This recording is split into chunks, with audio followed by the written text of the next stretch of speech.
工作室 Star Workshop， 102位订阅者，订阅0，分享观看次数52次。2023年10月10日，井号琼瑶，井号滚滚红尘，井号暗恋桃花源。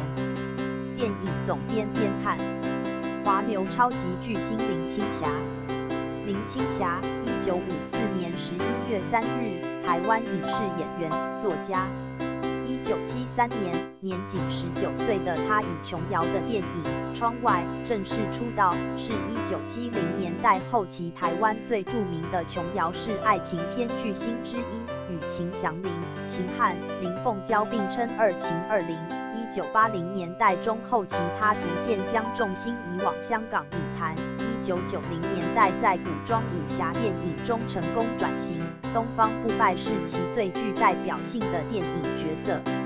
林青霞从影时间超过20年，1994年结婚后淡出影坛，其影前已演出超过100部电影，有一半是文艺爱情片。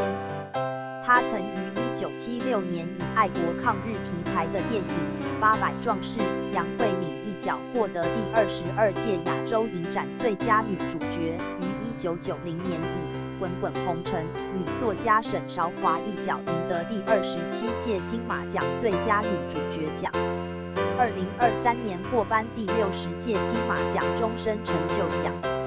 林青霞出生于中华民国台湾省台北县三重镇，今新北市三重区，旋即移居嘉义县大林镇的眷村社团新村。她在家中排行老三，有一姐林丽、一兄林承森、一妹林丽霞，姐姐自幼寄养于大陆的叔叔家。林青霞婚前曾与勾锋、秦祥林和秦汉交往，1994年6月29日与香港富商邢李在旧金山结婚，其后告别影坛，随夫居于香港。两个女儿邢爱玲及邢妍爱分别在1996年与2001年出生。